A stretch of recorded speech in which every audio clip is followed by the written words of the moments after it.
وہ یہ ہے کہ ما انا علیہ و اصحابی، جس پر میں ہوں اور میرے صحابہ ہیں، وہ جماعت نجات پائے گی۔ کچھ روایتوں میں الجماع کا لفظ آیا ہے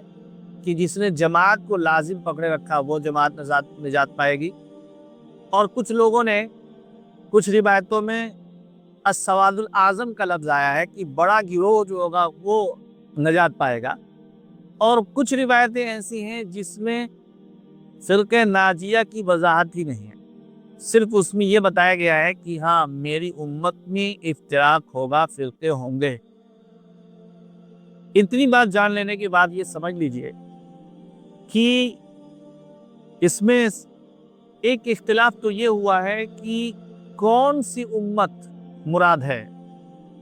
امت دعوت مراد ہے جس میں اختلاف ہوگا، یا امت اجابت؟ میں اس کی مزید وضاحت کر دوں۔ امت اجابت سے مراد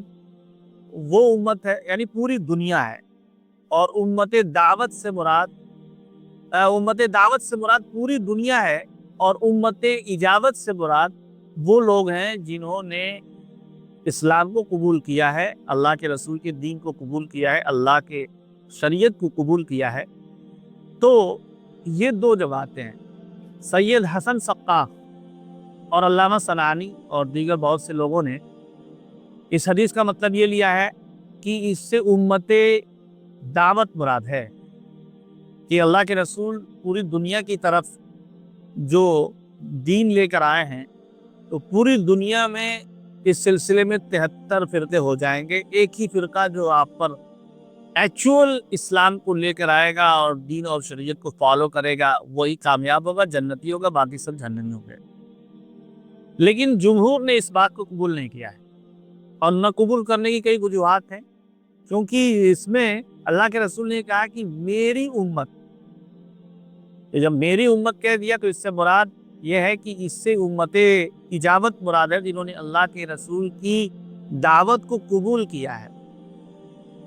ان لوگوں میں یہ اختلاف اور افتراق ہوگا، اور اس میں ایک فرقہ جنتی ہوگا، باقی سب جہنمی ہوں گے۔ اس کو اچھے سے سمجھ لینا چاہیے۔ امت دعوت مراد نہیں ہے، کیوں؟ اس لیے کہ پھر بنی اسرائیل کی مثال دینے کی کیا ضرورت تھی، عیسائیوں کی مثال دینے کی کیا ضرورت تھی، کیونکہ وہ تو امت دعوت میں وہ بھی ہیں۔ جب امت دعوت میں وہ بھی ہیں تو ان کی مثال دینے کی کوئی ضرورت ہی نہیں تھی۔ اس لیے جمہور کی متفقہ رائے یہی ہے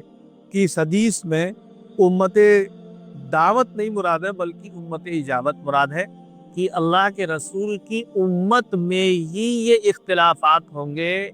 یہ تفرقے بازی ہو۔ اتنی بات کلیئر ہو گئی، تو ہم اب اگلے حصے کی طرف چلتے ہیں۔ ہمارا اگلا جو ٹاپک ہے وہ یہ ہے کہ یہ جو کہا گیا ہے کہ بنی اسرائیل کے 71 فرقے ہوئے، عیسائیوں کے 72 فرقے ہوئے، میری امت کے 73 فرقے ہوں گے، کیا اس فرقے سے مراد تعین ہے یا عدم تعین ہے؟ یعنی 73 ہی فرقے مراد ہیں کہ 73 فرقے ہوں گے، یا پھر یہ مراد ہے کہ نہیں، عدم تعین کی نہیں ہے، کیونکہ یہ بہت بڑی جماعت پر یا کثرت پر بولنے کے لیے اس طرح کے لفظ کو استعمال کیا جاتا ہے، تو دونوں طرف کی رائے پائی جاتی ہیں۔ اس حدیث کی تشریح میں دونوں طرح کی رائے پائی جاتی ہیں۔ دونوں طرح کی رائے پانے کا مطلب یہ ہے کہ بعض لوگوں کا کہنا یہ ہے کہ اس حدیث کی وضاحت میں جو 73 کا لفظ آیا ہے وہ حصر اور تعین کے لیے ہے، کہ 73 ہی فرقے ہوں گے، اور اس سلسلے میں بہت سے لوگوں نے 73 فرقوں کی نشاندہی بھی کر دی ہے، اور بعض لوگوں نے کہا کہ نہیں، جیسے کچھ روایات میں بضع و سبعون کا لفظ آیا ہے کہ ایمان کی 70 سے زیادہ شاخیں ہیں، تو اس میں سب لوگ کہتے ہیں کہ اس سے مراد حصر اور تعین نہیں ہے، بلکہ اس سے مراد کثرت کو بیان کرنا ہے۔ اسی طرح قرآن کریم میں اللہ تعالیٰ نے ایک جگہ ذکر کیا ہے کہ ان تستغفر لهم 70 مرة فلن يغفر الله لهم، کہ اگر آپ ان کے لیے 70 مرتبہ بھی استغفار کریں گے تو اللہ قبول نہیں کرے گا۔ تو یہاں 70 کا لفظ جو ہے وہ کثرت کے لیے بولا گیا ہے۔ تو یہ سمجھ لیجئے، اس کا مطلب بہرحال دونوں جو بھی مراد لے لیا جائے، چاہے 73 فرقے یا پھر کثیر فرقے، جو بھی آپ مراد لیں، یہ بات تو طے ہے کہ اس امت میں فرقے ہوں گے اور کثرت سے ہوں گے، زیادہ ہوں گے، بہت ہوں گے، ہونا ہی ہونا ہے۔ کیوں ہونا ہے؟ وہ ایسے ہی جیسے کہ حضرت موسیٰ علیہ السلام کے یہاں ہوئے اور عیسیٰ علیہ السلام کے ہوئے، ایسے ہی یہ بھی امت مسلمہ بھی جب لمبا اس میں زمانہ گزرتا چلا جائے گا تو اس میں فرقے ہوں گے اور ایک ہی فرقہ ناجی ہوگا۔ اسی طرح بعض لوگوں نے اس سلسلے میں بھی بحث کی ہے کہ جو یہ مراد ہے کہ 72 فرقے جہنم میں جائیں گے اور ایک فرقہ جنت میں جائے گا، یہ جو جہنم میں جائیں گے اس میں خلود مراد ہے یا عدم خلود مراد ہے؟ یعنی کہ ہمیشہ ہمیش کے لیے جہنم میں جائیں گے یا پھر جہنم میں جانے کے بعد نکالے جائیں گے؟ تو یہ بات سمجھ لیجئے کہ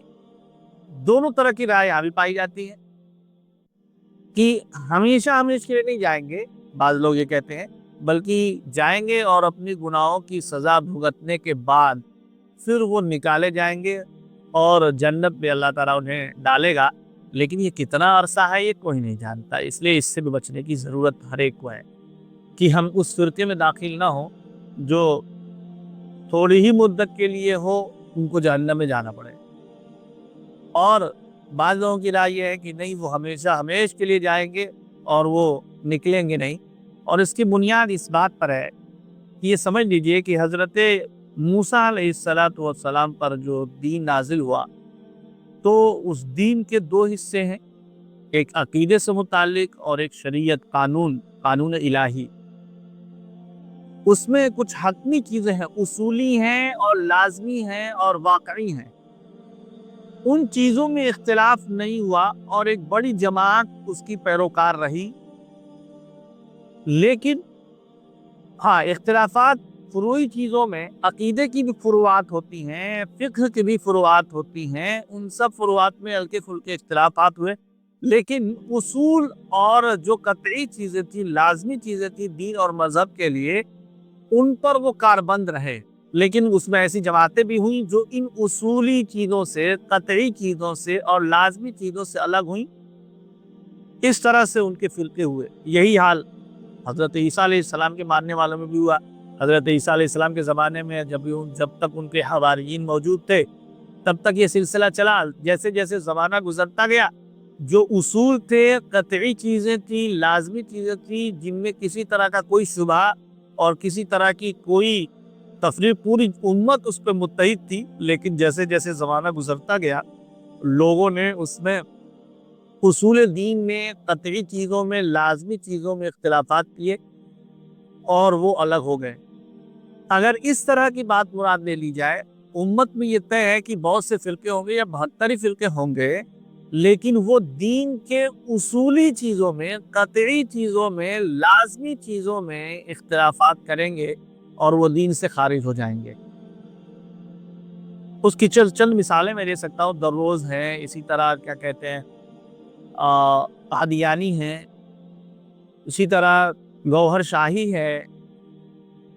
جہمیہ کے کچھ وہ فرقے جو انتہائی غلو کر رہے ہیں، شیعوں کے اندر فرقہ امامیہ ہے، نصیری فرقہ ہے،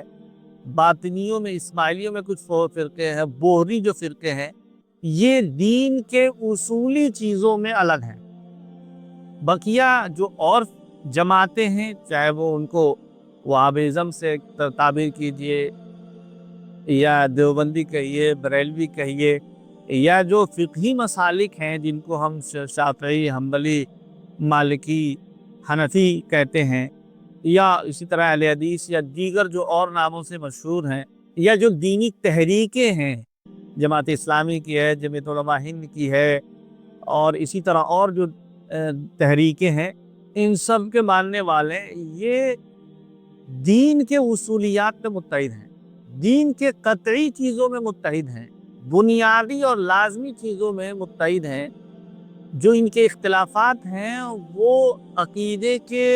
ان نکات میں، چھوٹے چھوٹے جو فروعات ہیں ان میں اختلافات ہیں، بنیاد میں نہیں ہیں۔ اس لیے جو ہے یہ اختلاف ناگزیر ہونا ہے، یہ فرقے اس میں شامل نہیں ہیں۔